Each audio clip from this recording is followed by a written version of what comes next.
Okay, so we're back with part 2 of the VU meter kit build.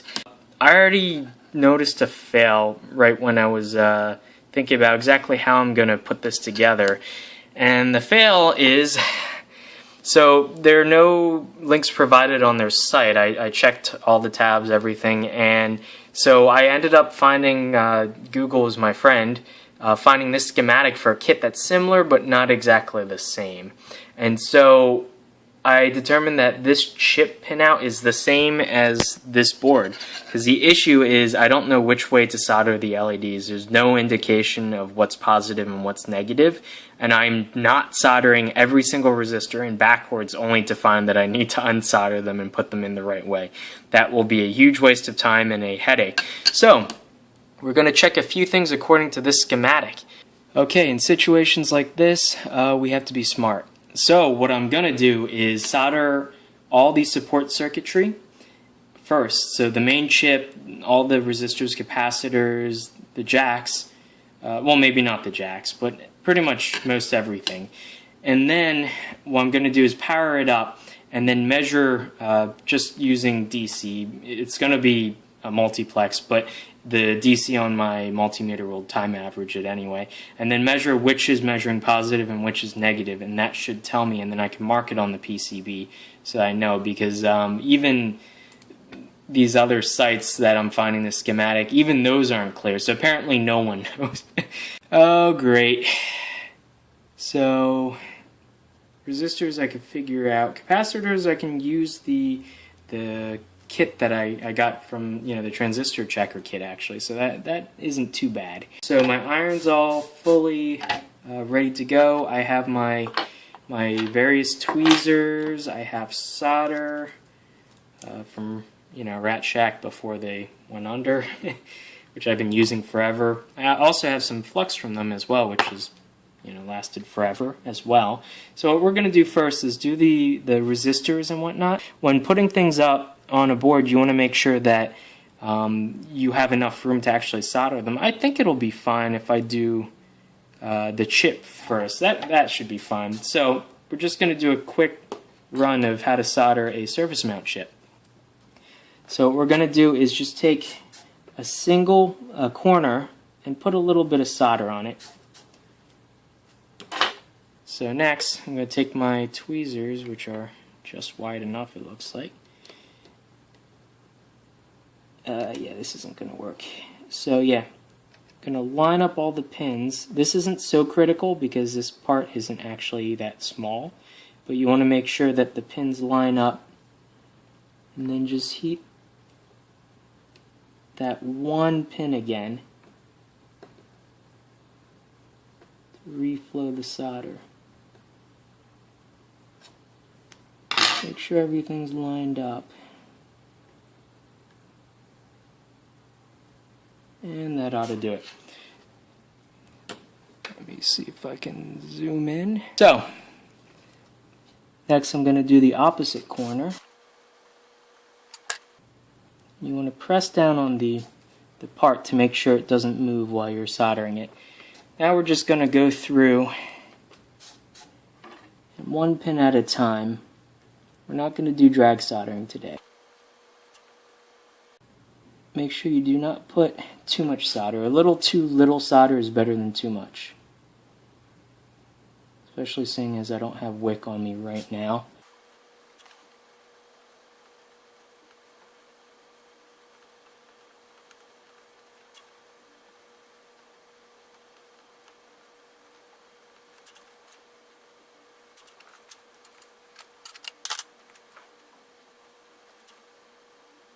I would normally recommend using thinner gauge solder than what I'm using currently, just because this is made for more through-hole and surface mount parts. And every once in a while you're going to want to wipe off the tip.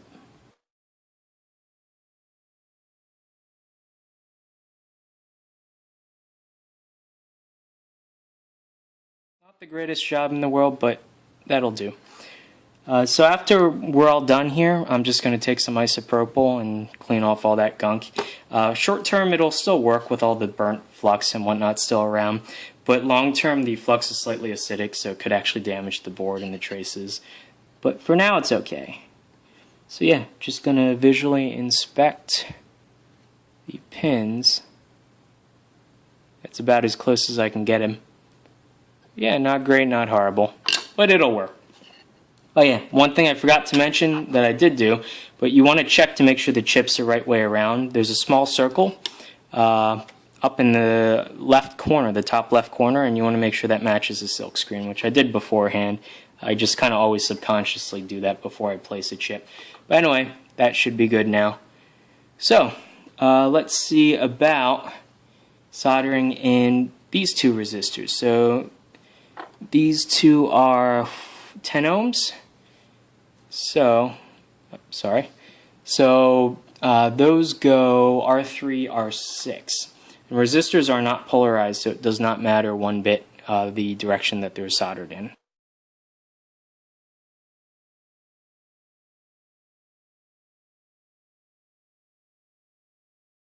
I'm going to put solder on one of the pads of R3 and one of the pads of R6.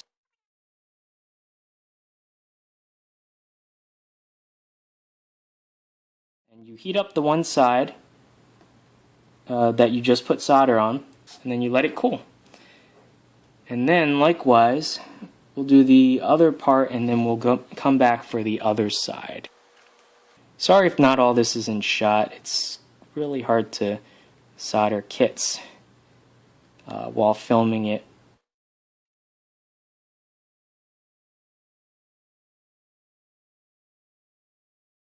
Those two resistors are done.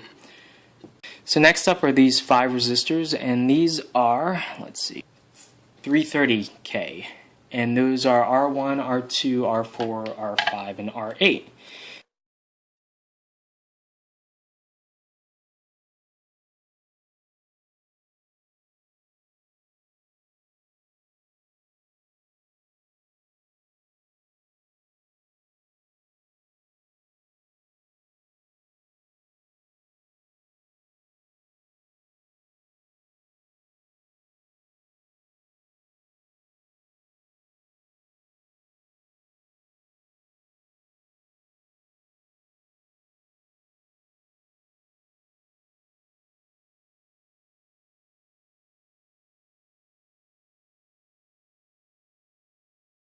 In case any of you are wondering, my iron is currently at 680 degrees. That's sufficient for something like this. You don't want to go too much higher. These are small, tiny parts.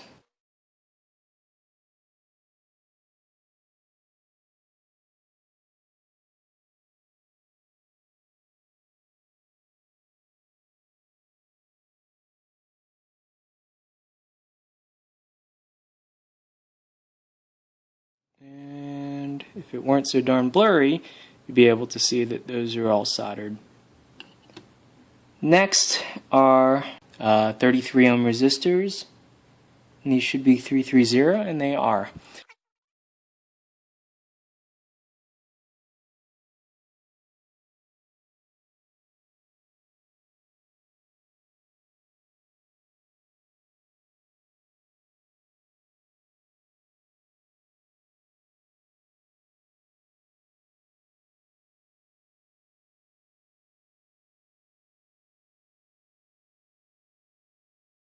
Soldering montage. Here, let me zoom out a bit. Not that much.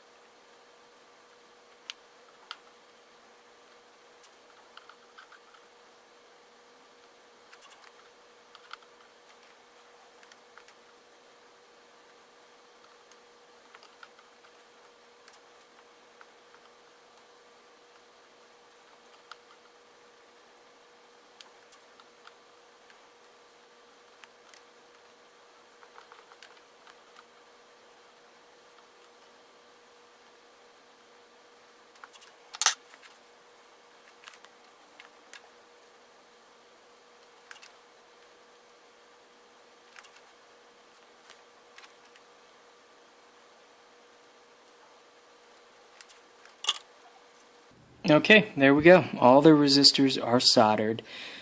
So, I guess what we could do next is we're going to need a power button to test anyway. They had 2 extra resistors, so that was nice. I'll just put those back in the bag in case I ever need 2 of those exact resistors, whatever. Anyway, next we got the power switch, which is going to be fun to solder. So there are 2 little pieces that actually go into the board. Hopefully those fit in and kind of snap in to hold it. Yeah, okay, that'll do. So I'm just going to solder one side, just like I did before. So the 2 tabs on the side are actually for kind of the grounding point, and the 2 in the back are actually the points that you solder. Those are actually like the signal lines. So just heat that up quickly, and there it goes. Make sure it's aligned. We're kind of going to do the same thing for the other side. Now the back.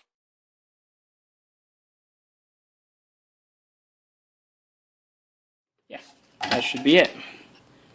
So it should look something... Yeah, this black solder mask is horrible. It's hard finding where the traces go, seeing it, and then it's also hard because it's so reflective that you guys can't really... the camera doesn't really focus too well on it, and it doesn't reflect a lot of... it's not bright like the white side would be, so you can't really see detail too well. I know, yeah, that should be good to go. So now our switch is nice and sturdy and soldered on there. So yeah, these switches, you have to be careful. You can't leave the iron on too hot and for too long, otherwise this plastic, it's made of plastic, it'll melt. So yeah, you can easily damage it. So, eeny, meeny, miny, mo. Okay, so we're going to test these first. I'm only going to remove one of them and place them on the tester and see what magic number it gives me. So I'm going to put this on the pad, and I need to use my finger because it's conductive to hold that down. Sorry about it being sideways. So it's 120 nano. Okay, so these are the 0.1 microfarads. Put them to the side. And just to be thorough, we'll do the other ones as well. I can see these are physically larger, so yeah, this makes sense. This is going to be the 1 or 10 microfarads here. So I'll put this on, and there we go.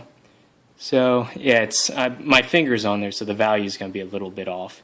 But yeah, you can see that it's about 7.9 microfarads. So yeah, close enough. So yeah, good enough for me. So we're done with this. This is already being useful. So yeah, definitely it's funny that I'm using one of the products supplied by ICStation to assemble another one that I got. Okay, so just heat up my iron again. So let's do the smaller ones first. Great thing about temp controlled iron with a small tip is it heats up in no time. Like it's already to temperature, and I just had it off from cold. So the 0.1s are going to be C1 to C4. Let's zoom in.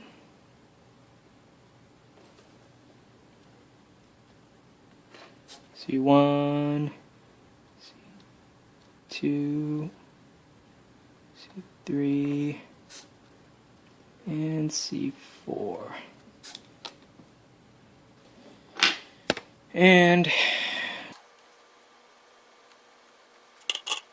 capacitors don't matter which way they go for these ceramic types, that is. So we'll be fine soldering them. Ah! I lost one. It's somewhere on the ground now. I'll find it later.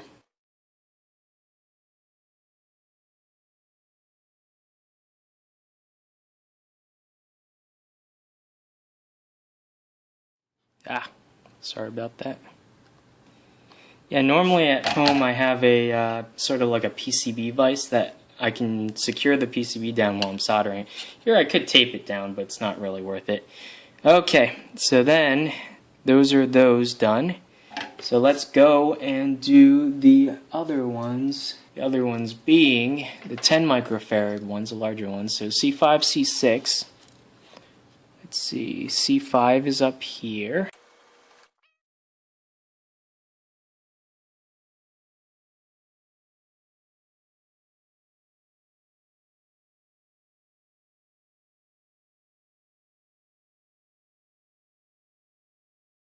I got C1 to C4,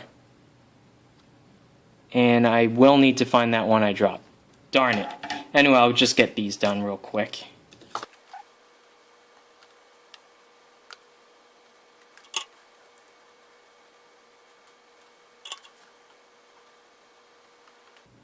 Once again, these capacitors are not polarized. Doesn't matter which way they go in. Electrons will not fall out.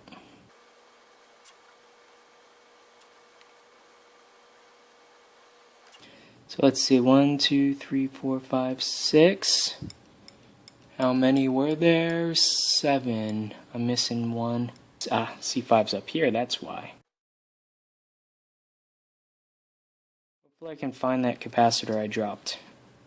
Otherwise that'll be a pain.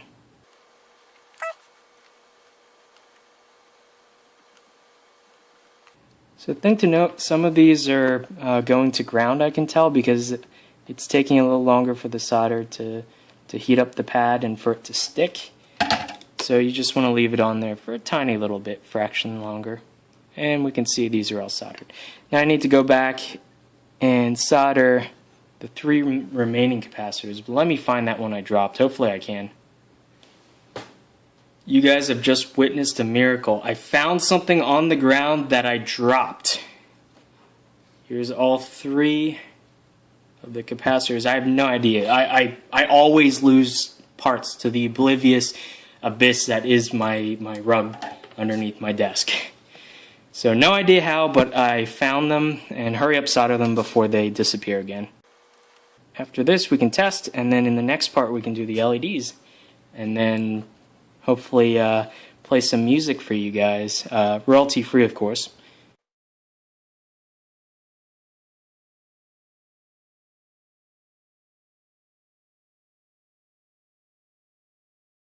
Last 3 parts, well, other than the jacks.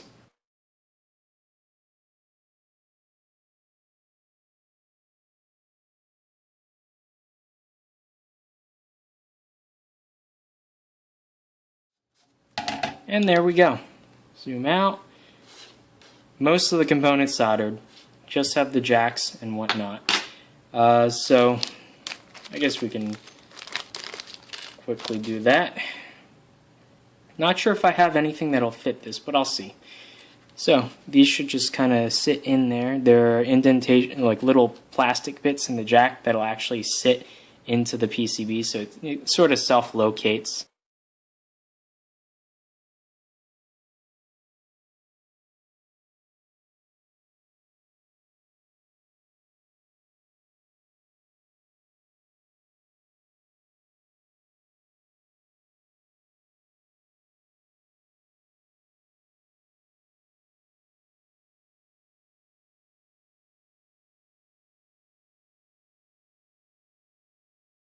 Sometimes you'll need to go back and add more solder to the first pad that you used to tack the part down. These look okay to me. And one more time.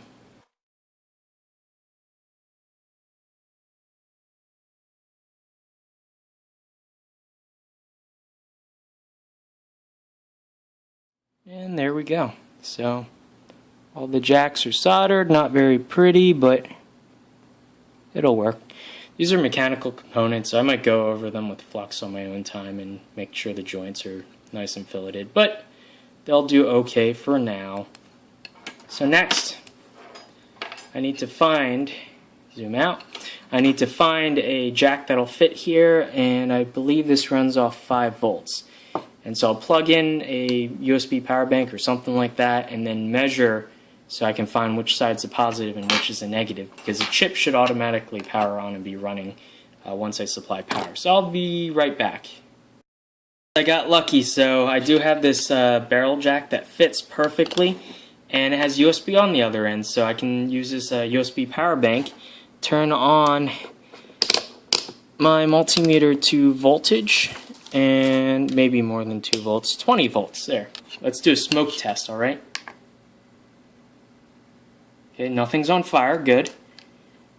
So we're gonna test.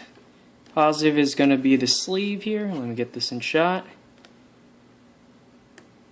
There, so it's 5 volts. So we know that there's no shorts, nothing feels warm. It shouldn't. It's rolling like no current. I'm going to flip this over now.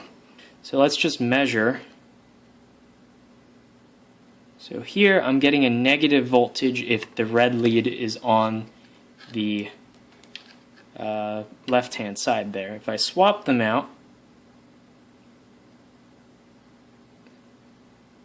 getting a slightly positive voltage.